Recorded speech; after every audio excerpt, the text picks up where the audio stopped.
CIO. Oh, no. The first speaker for this afternoon's press conference is Police Chief of the City of Gilroy, Scott Smithy.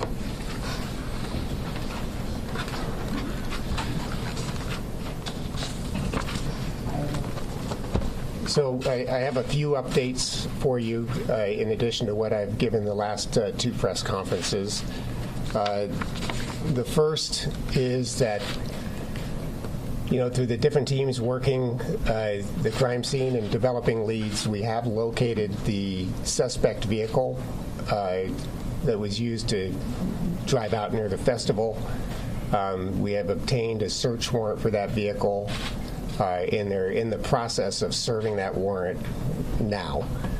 So I don't have any update on what is in the vehicle because that hasn't actually happened yet, but that will be happening shortly. We also obtained a search warrant for a residence in the city of Gilroy that was associated to our suspect, and that search warrant was served today. And again, I don't have any details on anything that came out of the search warrant, but that has now occurred. And I wanted to address, there was a young man that thought it would be a good idea to post on social media that he just shot up the G-Fest. And so we've received a lot of calls from people and emails and concerns that, this is an associated suspect to the Garlic Festival shooting. And this young man, his name is Chase Hallow. He's 20 years old, but on his postings he lists his name as Chase M. Killings. Obviously that got our attention, so we have located him.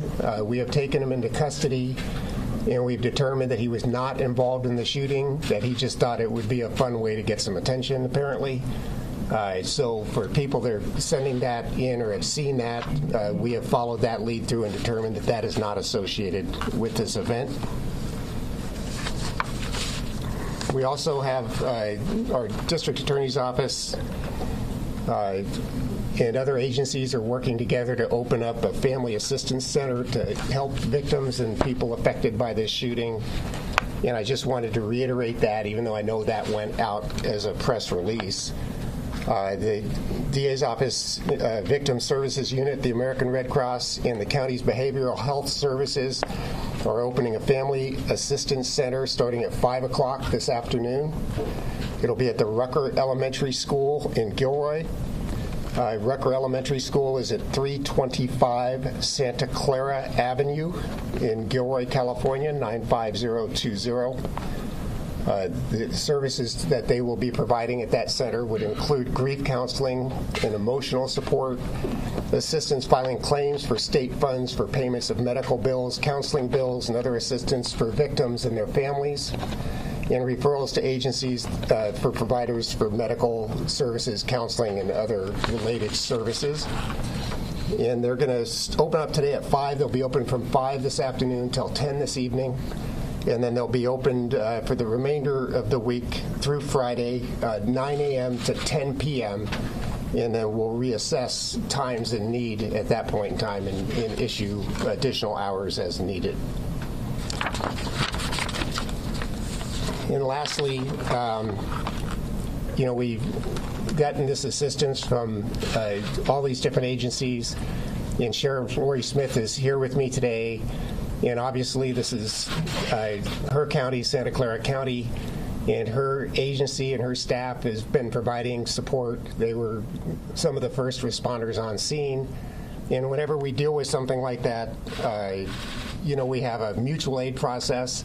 And of course, we reached out and made that formal mutual aid request, and the Sheriff's Office has been really instrumental in helping us get those resources that we need to continue to investigate this case. And so we very much appreciate that.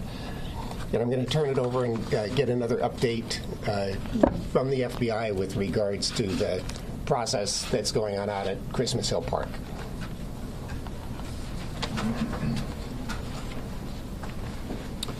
Thank you, Chief. My name is Craig Fair. I'm the Deputy Special Agent in charge of the San Francisco Division of the FBI. I'd like to thank everybody in the public for your patience as we very systematically, methodically, and deliberately process an extensive and complex crime scene, which will take several more days to complete. This afternoon, I want to provide you with updates on two issues. One, the assistance that we are seeking from the public, and two, the efforts of our Victim Services Program and what you can expect from the FBI and the District Attorney's Office over the course of the next several days. In terms of investigative publicity, we are asking for the public for any information you might have on the shooting. Any tips should be called into the Gilroy Police Department at 408-846-0583. If you have any photos or videos, we have launched a website for you to send those media files. That is www.fbi.gov/Gilroy. That's www.fbi.gov/Gilroy if you have any photos or videos you want to share with law enforcement. Finally, I want to share with you that the FBI is working with the local DA's office on victims' assistance and providing assistance to those affected by this tragedy. The FBI Victim Service Division and our evidence response team will be working with the DA's office to collect and return personal effects that are not considered to be of evidentiary value and have not been entered into the chain. This process will take time, and I'm asking please for patience while we identify, itemize, co-locate those items so they can be repatriated with the owners and the families. I will provide you with updates on that process as well as additional victim services as that information becomes available. Thank you.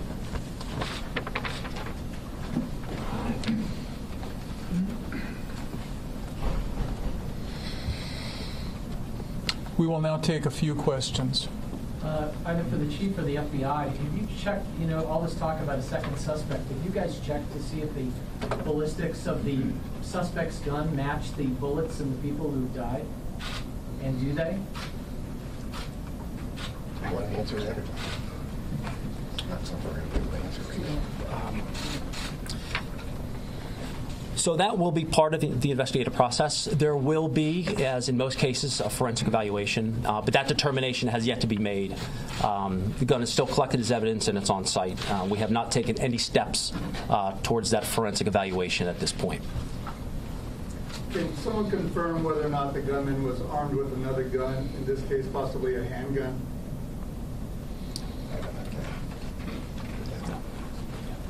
I have not heard that in any of the briefings that I've attended thus far.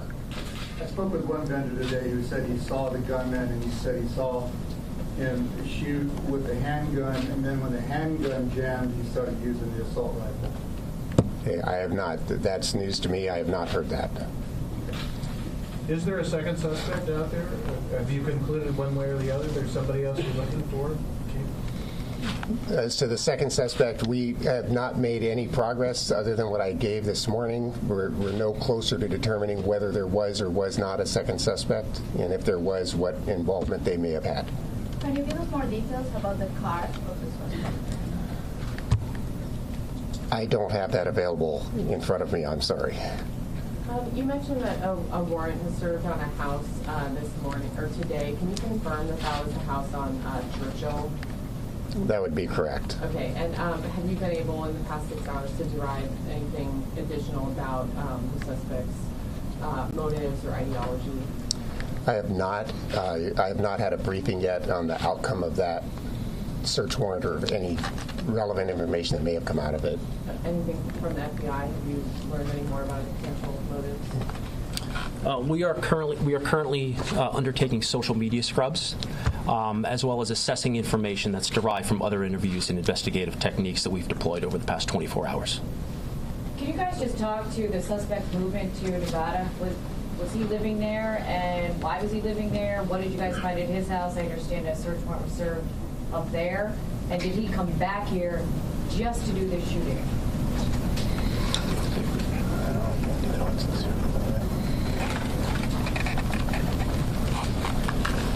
So there's a lot of different agencies involved, and I'm not familiar with the search warrant that was served in Nevada.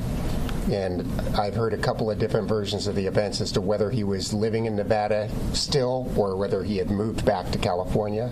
And I don't have confirmation on which of those is the actual story at this point. Is the family cooperating? What methods you are going to be using? You gave us a couple just now as you try to determine a motive. And explain to us why you believe the suspect's dead, why a motive is important for any investigative agency like yours to determine. Well, I think that motive is important. I think everybody wants to know why, the answer why. And, if there's any affiliation with other people or groups of people that could potentially pose a threat in the future, I think that all plays into why that would be important to understand. Chief, is the family cooperating? I can't answer that. I have not had contact with them. What about the FBI? Do you have contact? Are they talking to you, or are they is there back and forth? I don't know if we are conducting some of the interviews in conjunction with the police department. I can't comment on the results of those interviews at this point in the investigation. It's still very early. Is there an open dialogue? Are they cooperating? I can't comment on that right now. So from your perspective as FBI, do you think that the festival was well prepared for an incident like this? Events like this are occurring across the country every weekend. And it's up to those events coordinators to determine the extent to which they want to employ security features. This event was completely fenced in. Police officers as well as FBI agents were on scene when the shooting occurred. There was patrols actively moving throughout the crowd at the time of the shooting. As a result of that, that subject was neutralized within a very, very short period of time. Craig, can you talk about what kind of social media presence the suspect has in terms of how many accounts or in terms of the scrubbing that you're doing? Can you elaborate? I can only speak to him having a Facebook account, which was recently opened. Not his Instagram account? Can you confirm whether that was his or not?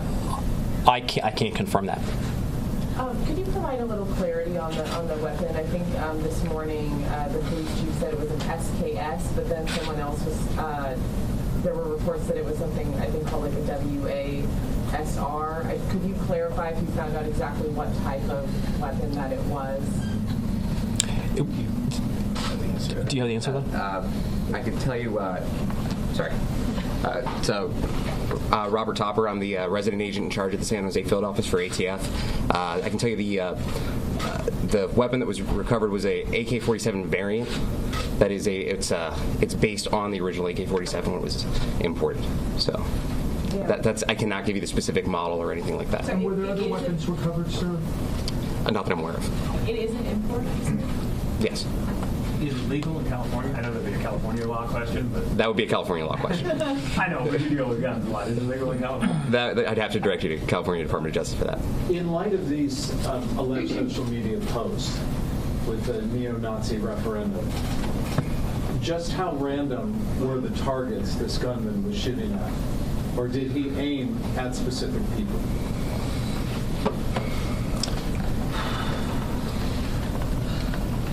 That's something I don't know at this point. The descriptions that have been given to me, it appeared as if though it was random.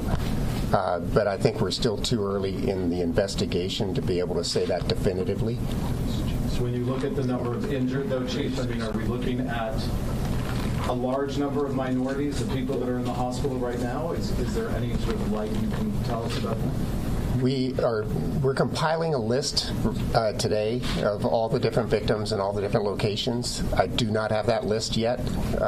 Once we're able to look at that list, I think then you could draw conclusions from that when we see it. And Chief, because of the notoriety of the Garlic Festival, especially in this area, the number of people, can you sort of tell us, was there always in the police chief's mind a concern that, yes, this could be a target? Well, anytime you put on a large event with a lot of people, you're always concerned, which is why we try to run a very tight, closed event where there's, controlled access. And so do we think about it, and do we think about how we would respond if something were to happen? I would say the answer is yes. Did he have a job? Was he going to college? And how do you properly pronounce his last name? There's been a lot of different pronunciations. I don't know. What about job or college? I don't know that either.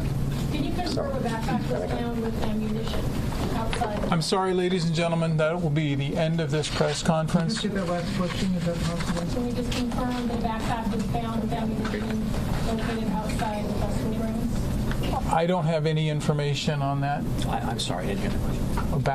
Was a backpack found with him? I don't believe one was found. Okay. At this point, we don't have any information about a backpack. And can we also say where the car was found?